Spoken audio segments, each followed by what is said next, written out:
Hello all of you. আজকে আমরা করতে চলেছি ক্লাস 12-এর কস্টের সেকেন্ড চ্যাপ্টার, সেটা হচ্ছে শ্রমের পারিশ্রমিক। তো সবার ফার্স্ট এই চ্যাপ্টারটার কনসেপ্টটা কি? কনসেপ্টটা হচ্ছে যে আমরা যে পারিশ্রমিক প্রদান করছি, তো এই পারিশ্রমিকটা কত রকমভাবে দেওয়া যায়, মানে কত রকম পদ্ধতি আছে, সেটা হচ্ছে আমাদের এটা কনসেপ্ট। তার মানে আমরা যে ওয়েজেস দিই সেটা কত রকমভাবে দিতে পারি, কতগুলো মেথড আছে, সেটা হচ্ছে আমাদের এই চ্যাপ্টারটা বলবে। তো কত রকম মেথড আছে বলছে? তিনখানা মেথড আছে। একটা হচ্ছে পিস রেট, একটা হচ্ছে টাইম রেট, আর একটা হচ্ছে বোনাস প্রিমিয়াম। এই পিস রেটকে আমরা এগেইন দুটো ভাবে ভাগ করেছি, একটা হচ্ছে সিম্পল পিস রেট আর হচ্ছে ডিফারেন্সিয়াল পিস রেট। তো আস্তে আস্তে বুঝে যাবে যে সিম্পল পিস রেট আর ডিফারেন্সিয়াল পিস রেটের মধ্যে পার্থক্য কোথায় আছে। আমরা ডিফারেন্সিয়াল পিস রেটকে দু রকম ভাবে করা যায়। একটা হচ্ছে টেলর সিস্টেম, একটা হচ্ছে মেরিক। টেলর একরকম বলেছিল, মেরিক আরেক রকম বলেছিল। আর বোনাস প্রিমিয়ামেও দুজন আসছে, সেটা হচ্ছে রোয়ান আর হচ্ছে হেলসে। তাহলে কি হচ্ছে, একটা হচ্ছে হেলসে প্রিমিয়াম আর একটা হচ্ছে রোয়ান প্রিমিয়াম। তো একে একে আমরা সবগুলো মেথড দেখে নেব। তো সবার ফার্স্ট আমরা দেখে নিচ্ছি টাইম রেট। তো টাইম রেটের ক্ষেত্রে কি করে বার করব? টোটাল ওয়েজেস মানে অথবা টোটাল আর্নিং, কতটা আর্নিং হচ্ছে আমার, সেটা কি করে বেরাবে? আমি যত ঘন্টা কাজ করেছি, মানে 4 ঘন্টা, 5 ঘন্টা, 6 ঘন্টা, 10 ঘন্টা, যত ঘন্টা কাজ করেছি ইন্টু 1 ঘন্টা কত টাকা, সেভাবে আমাদের বেরাবে টোটাল ওয়েজেস। তাহলে time into rate per hour, formula কি হচ্ছে? Time into rate per hour. তাহলে ফর্মুলা কি হচ্ছে? রিপিট করো, time into rate per hour. মানে 1 ঘন্টায় কত টাকা পাচ্ছি সেটা হচ্ছে আমাদের রেট পার আওয়ার, আর টাইম মানে কত ঘন্টা কাজ করেছি। এরপর আমরা দেখছি পিস রেটে কি করে বার করব। পিস রেটে আমরা তো 3 রকম দেখেছি, সিম্পল, ডিফারেন্সিয়াল, টেলর, মেরিক, তিনখানে দেখেছি। তো আমরা কোনটা বার করছি? আমরা সবার ফার্স্ট দেখে নিচ্ছি সিম্পল পিস রেট কি করে বার করব। সিম্পল পিস রেট কি করে বার করব? Piece into rate. কি করে বার করব? Piece into rate. তার মানে যে কতগুলো পিস, আমি কতগুলো ইউনিট আমি প্রোডাকশন করছি ইনটু এক একটা ইউনিটের জন্য আমি কত করে টাকা পাই। কি হচ্ছে? কতগুলো ইউনিট আমি প্রোডাকশন করছি ইনটু এক একটা ইউনিটের জন্য আমি কত করে টাকা পাই, সেটা হচ্ছে আমার কি? Piece into rate per piece. ভালো মতো লক্ষ্য করো, দুটো কিন্তু আলাদা। এটা হচ্ছে রেট পার আওয়ার আর এটা হচ্ছে রেট পার পিস, দুটোর মধ্যে আলাদা আছে। ঠিক আছে, এবার আমরা কি করছি, একটা কোশ্চেন দেখে নিচ্ছি, তাতে আমাদের কি হবে, তাতে আমাদের কনসেপ্টটা ক্লিয়ার হয়ে যাবে। তো কোশ্চেনটা কি বলেছে? বলেছে স্ট্যান্ডার্ড প্রোডাকশন, বলেছে 50 unit per day of 8 hour, মানে 1 ঘন্টায়, সরি 8 ঘন্টা কাজ করতে হবে, আর সেই ক্ষেত্রে 50 ইউনিট প্রোডাকশন করতে হবে। তারপর বলেছে নর্মাল ওয়েজেস কত? 50 পার আওয়ার, মানে 1 ঘন্টায় কত করে টাকা পাবে? 50 টাকা করে পাবে। তারপর বলেছে production of A and be in a specific day of 8 hours, মানে 8 ঘন্টা কাজ করে তারা কতটা প্রোডাকশন করেছে? 50 ইউনিট, আর একটা হচ্ছে 40 ইউনিট রেসপেক্টিভলি। তার মানে এ করেছে 50 ইউনিট আর বি করেছে 40 ইউনিট। তো আমরা ফার্স্ট বার করে ফেলি টাইম রেট আর পিস রেট। তো ফার্স্ট 1 নম্বর আমরা কি বার করছি? ওয়েজেস আন্ডার, কি এটা? Time rate. ফার্স্ট আমরা বার করি time rate, wages under time. Time রেটের ফর্মুলা কি ছিল? টাইম, কত ঘন্টা সে কাজ করেছে, into rate per hour.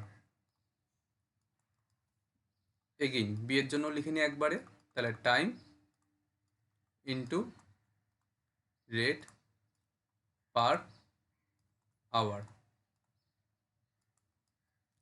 Time, A কত ঘন্টা কাজ করেছে? আমরা দেখতে পাচ্ছি এ কাজ করেছে ইন এ স্পেসিফিক ডে, সবাই 8 ঘন্টা কাজ করেছে। এও কাজ করেছে 8 ঘন্টা, তাহলে বিও কাজ করেছে 8 ঘন্টা। তাহলে এ কাজ করেছে কত ঘন্টা? 8 আওয়ার। বিও কাজ করেছে কত ঘন্টা? 8 আওয়ার। রেট পার আওয়ার 1 ঘন্টায় কত করে টাকা? 1 ঘন্টায় 50 টাকা। বলে দিয়েছে নর্মাল ওয়েজেস 1 ঘন্টায় 50 টাকা। তাহলে আমরা মাল্টিপ্লাই রেট পার আওয়ার কত? 50 টাকা ইন্টু 50 টাকা, দুজনেরই সেম। কত আসছে? 5 × 8 = 40, 400 টাকা। 400 টাকা। তো বোঝা গেল এটা আসলো আমাদের কি? Wages under time rate. এবার আমরা কি বার করছি? 2 নম্বর, ওয়েজেস আন্ডার পিস রেট। একটু ট্রিকি হবে, মন দিয়ে বোঝার চেষ্টা করবে। ওই যে স্ট্যান্ডার্ড পিস রেট, ফর্মুলা কি, ফর্মুলাটা লিখে দিই।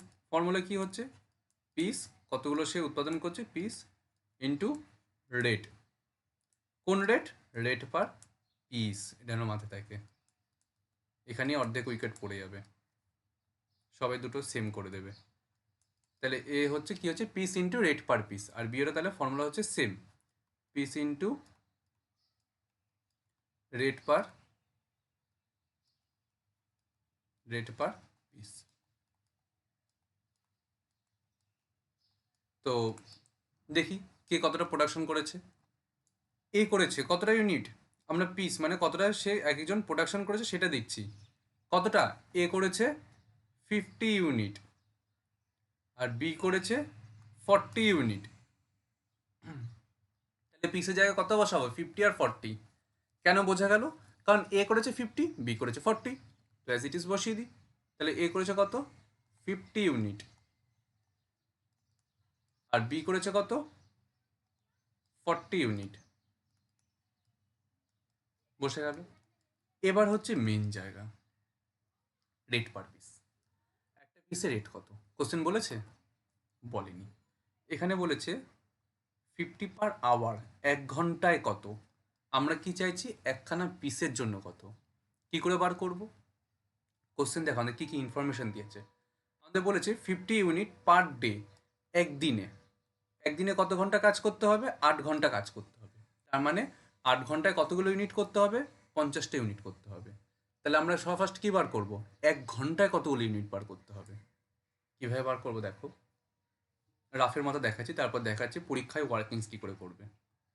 তাহলে 8 আওয়ারে কতগুলো ইউনিট করতে লাগে, কতগুলো ইউনিট করতে লাগে, 50 ইউনিট। 8 আওয়ারে কতগুলো ইউনিট করতে লাগে, 50 ইউনিট। তাহলে 1 ঘন্টায় কত করতে লাগে, 1 ঘন্টায় কত করতে লাগে, 50 ডিভাইডেড বাই 8, হ্যাঁ কি না। তাতে আমাদের হচ্ছে 50 ডিভাইডেড বাই 8, 6.25। তাহলে 1 ঘন্টায় কতটা করতে লাগে, 6.25 ইউনিট। আচ্ছা, এরই সাথে সাথে আমাদেরকে কি বলেছিল, বলেছিল যে 1 ঘন্টায় কত টাকা পাই, 50 টাকা পাই। এই যে আমরা বার করলাম 1 ঘন্টায় কত টাকা পাচ্ছি, 50 টাকা পাচ্ছি। তাহলে আমরা এটা কি বলতে পারি যে তাহলে আমি 6.25 ইউনিটের জন্য 50 টাকা পাচ্ছি, এটাই। তাহলে কি লিখছি, 6.25 ইউনিটের জন্য আমরা কত টাকা পাচ্ছি, 50 টাকা, কারণ 1 ঘন্টায় 6.25, তাহলে 6.25-এর জন্য 50 টাকা। তাহলে 1 ইউনিটের জন্য কত টাকা, সিম্পল ঐকিক নিয়ম করে করে দেখাচ্ছি, এরপর পরীক্ষায় কী করে করবে সেটা দেখাচ্ছি। আগে কনসেপ্টটা বোঝো। তাতে আমাদের কত হচ্ছে, 50 ডিভাইড বাই 6.25, 8 টাকা। এটা হচ্ছে 8 পার পিস, যেটা আমরা বার করলাম। বোঝা গেল, যদি বুঝতে অসুবিধা হয় ভিডিওটা আরেকবার রিভার্স দিয়ে দেখে নাও, আর যদি তারপরেও বুঝতে না পারো অবশ্যই কমেন্ট সেকশনে জানাও, আমি বুঝিয়ে দেবো। পরীক্ষায় কী করে করবে, পরীক্ষায় কী করে ওয়ার্কিংসটা করবে দেখিয়ে দিচ্ছি। ওয়ার্কিংস, তো সবার ফার্স্ট কী লিখবে, standard production, standard production per hour, মানে 1 ঘন্টায় কতটা প্রোডাকশন করা উচিত। তাই বার করলাম সবার প্রথমে, কী করে বার করলাম, কী করে বার করলাম, 8 ঘন্টা, 8 ঘন্টায় হচ্ছে কত, 50টা করে আমাদের বেরিয়েছিল 6.25 ইউনিট। এরপর আমরা কি বার করব, আমরা একবার লিখে দেব, পার আওয়ারটা লিখে দেব। আমরা একবার লিখে দেব, কি লিখব, রেট পার আওয়ার। 1 ঘন্টায় রেট কত আমাদের, 50 টাকা। এরপর আমরা কি লিখব, রেট পার ইউনিট, 1 ইউনিটের রেট কত, ইকুয়াল টু, কী করে বার করব, এগেইন ঐকিক নিয়মটা মনে করো, যে 6.25-এর জন্য কত হচ্ছে 50, তাহলে 1-এর জন্য কত, 50 ডিভাইড বাই 6.25, এটাই লিখবো। তাহলে 50 ডিভাইড বাই 6.25, তাতে আমাদের বেরিয়েছিল কত, 8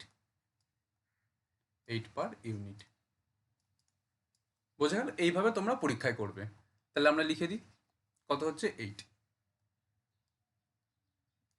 দুটোতে। তাহলে এর আর্নিং কত হচ্ছে 5 4টা 40 400, আর এদিকে হচ্ছে 4টা 32 320। তাহলে এইভাবে আমরা টাইম রেট আর পিস রেট করবো। যদি পিস রেটে ডাইরেক্ট বলে দিত তো করে দিতাম, কোনো ঝামেলাই ছিল না। আর যদি না বলে আমরা এভাবে বার করে নেব। যদি বুঝতে কোথাও সমস্যা হয় অবশ্যই কমেন্ট সেকশনে জানাও। আর যদি এটা বুঝে যাও তাহলে জানবে অনেক কঠিন জিনিস বুঝে গেছো, আর তাহলে লাইক করে দেবে। দেখা হচ্ছে পরের ভিডিওতে, ততক্ষণের জন্য টাটা।